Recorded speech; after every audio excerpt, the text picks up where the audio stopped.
لبيك اللهم لبيك لبيك لا شريك لك لبيك إن الحمد والنعمة لك والملك لا شريك لك. Lorsque vous arrivez à la Mecque, la première des choses que vous devez suivre, c'est les recommandations par les guides religieux ainsi que ceux qui s'occupent de vos logements et la nourriture. Parce qu'ils vont d'abord chercher à vous installer, vous allez vous installer, vous allez accomplir les prières et vous allez manger. C'est le soir, ils vont vous donner une heure bien précise et à cette heure-là, les encadreurs viendront vous interpeller pour que vous partiez faire la Umrah, le petit pèlerinage. On le fait le jour où on rentre à la Mecque. Et lorsque vous rentrez à la Mecque, jusqu'à ce que vous partiez faire ceci, tout ce qui annule la sacralisation qu'est l'Ihram, vous devez vous en éloigner. Depuis Médine jusqu'à ce que vous arrivez à la Mecque. Donc, quand vous allez arriver maintenant à la Mecque, le soir, comme je le disais, ils vont vous recommander d'aller faire le tawaf. Quand vous allez arriver, vous allez aller faire le tawaf de la Umrah. Et le tawaf, vous allez remarquer, il y a un endroit autour de l'Al-Kaaba où ils ont mis une ampoule verte qui permet à chaque pèlerin de savoir que c'est le point du départ de tawaf. Et comme je le dis, vous serez encadré par nos encadreurs et ils vont vous indiquer ce point-là. Lorsque vous arrivez là-bas, c'est le point de départ et vous allez indexer parce que très souvent, il y a du monde. La partie où on devrait mettre la tête, étant donné que c'est une période du Hajj, il y a assez d'hommes, vous allez indexer et vous allez dire Bismillah, Allahu Akbar. Et lorsque vous dites ça, vous allez formuler l'intention de la sacralisation et toutes les invocations maintenant qui viennent après, que ça soit la Baik, Allahumma la Baik, ou bien Rabbana atina fid dunya, ou bien Subhanallah, walhamdulillah, wa la ilaha illallah. Les invocations maintenant, vous allez les faire. Et comme ça, à chaque fois que vous arrivez au point du départ, ça fait un tour. Donc, vous allez faire comme ça la sacralisation, les 7 tours de la sacralisation. Et après les 7 tours de la sacralisation, vous allez vous retirer et aller faire 2 rakats. Parce qu'il est recommandé de faire 2 rakats après la sacralisation. Et lorsque vous allez finir, et après le tawaf, je m'excuse. Après le tawaf, vous faites les 2 rakats. Après ces 2 rakats, vous allez être orienté par les guides qui vont vous amener sur le lieu de Safa ou Marwa. Et lorsque vous allez arriver, le départ c'est Safa et ensuite Marwa. Quand vous allez arriver à Safa, les encadreurs vont vous demander de formuler l'intention. Et il y a un verset que les encadreurs vont réciter, vous allez réciter avec eux. Inna Safa wal Marwata min sha'airillah. Donc, ils vont réciter ce verset et vous allez répéter ce verset avec eux. Et le top départ va être donné, donc de Safa jusqu'à Marwa. Lorsque vous allez arriver à Marwa, ça fait un tour. Contrairement à Tawaf qui est d'aller jusqu'au point de départ. Donc ici, du monticule Safa à Marwa, ça fait un tour. Et maintenant, lorsque vous allez revenir de Marwa pour venir à Safa, il y a un endroit où vous allez remarquer qu'il y a des ampoules vertes. Lorsque on est au niveau des ampoules vertes, on va un peu rapidement. Ça veut dire, on accélère un peu, on ne court pas, mais on ne marche pas aussi. C'est-à-dire, on va dire marcher rapidement. C'est-à-dire, on est entre marcher et courir. Donc, lorsque on dépasse ces ampoules vertes, on va à un rythme normal de la marche et on va arriver à Safa. Ça fait deuxième tour. Ça veut dire de Safa à Marwa, un tour. De Marwa à Safa, ça fait 2 tours. On va faire comme ça. Les 7 tours sont calculés comme ça. De Safa à Marwa, un tour. De Marwa à Safa, 2 tours. De Safa à Marwa, 3. De Marwa à Safa, 4. De Safa à Marwa, 5, de Marwa à Safa, c'est 6. Donc, on va faire les 7 tours comme ça. Et lorsqu'on a fini les 7 tours, on va formuler nos vœux, on va faire des bénédictions. Et si on finit, on fait des invocations qu'on peut faire.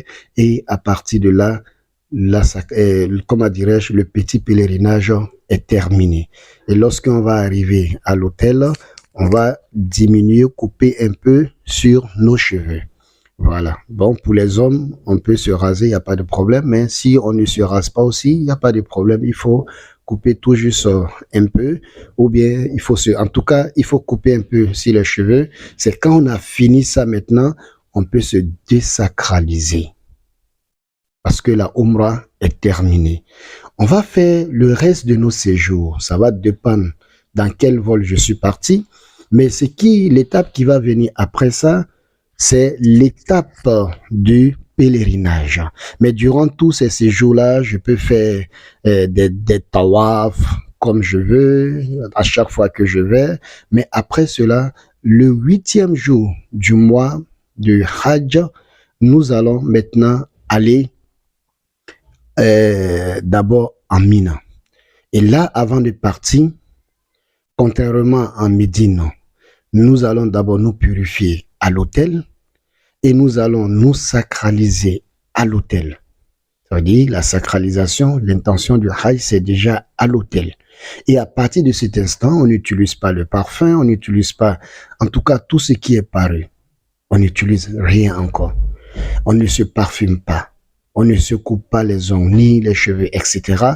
Et les encadreurs nous diront mieux. Quand on va quitter la Mecque le soir, on va aller d'abord à Mina. Lorsqu'on arrive à Mina, c'est pour déposer les bagages à Mina. Donc le même soir, généralement, vous allez quitter Mina pour aller à Arafat. Ça, c'est le 8e jour. Souvent, vous allez dormir à Arafat et vous allez rester à Arafat jusqu'à l'heure, c'est-à-dire au lendemain. Ça va être le 9e jour qui est le jour de Arafat.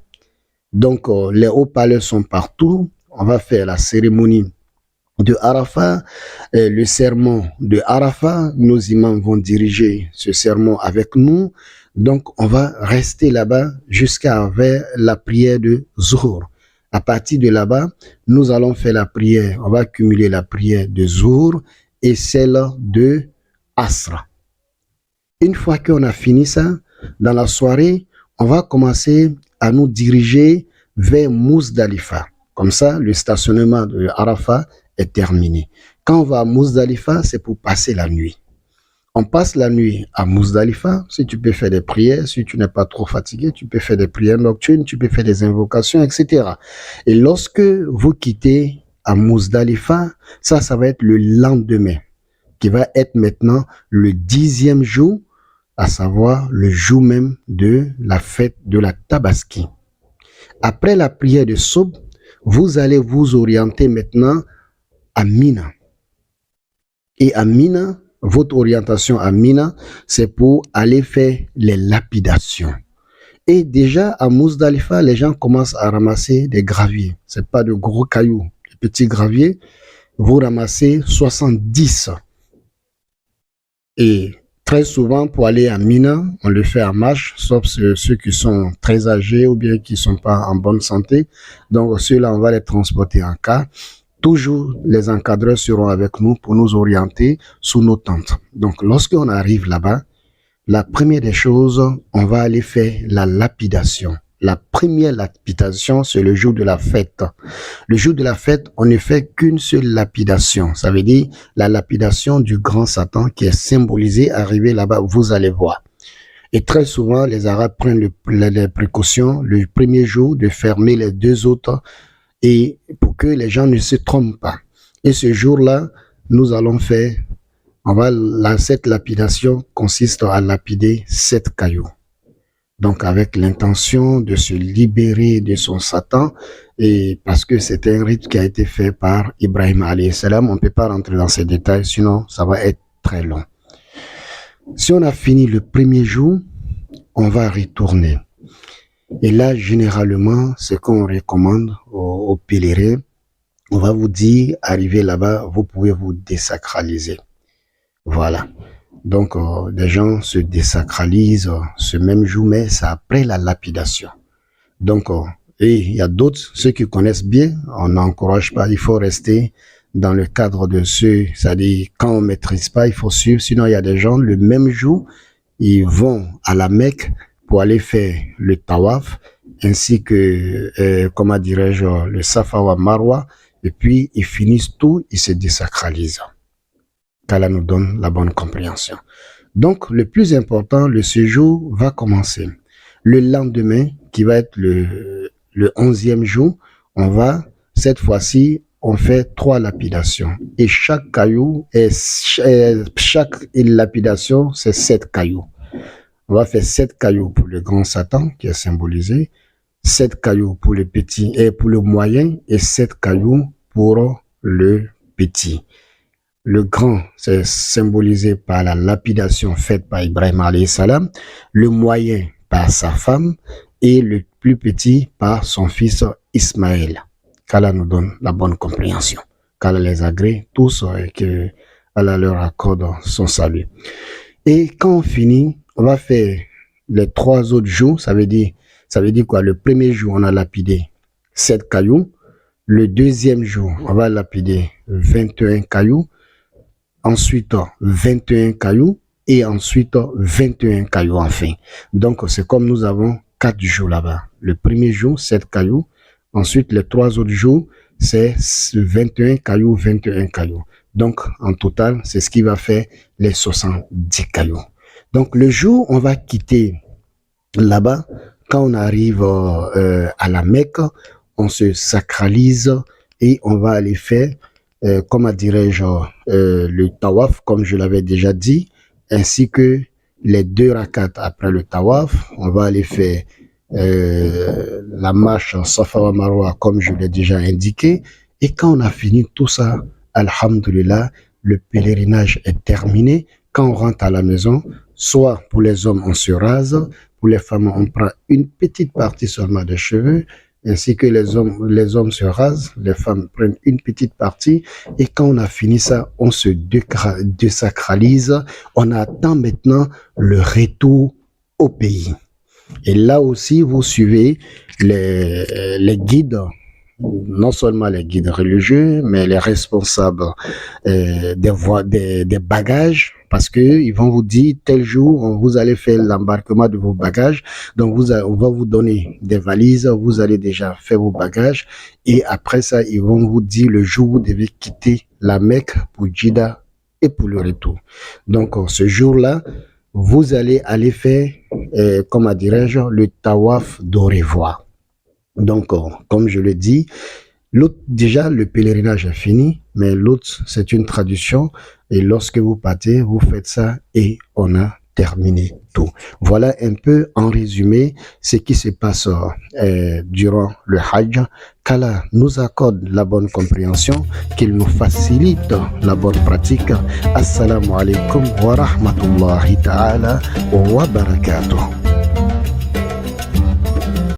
لبيك اللهم لبيك لبيك لا شريك لك لبيك إن الحمد والنعمة لك والملك لا شريك لك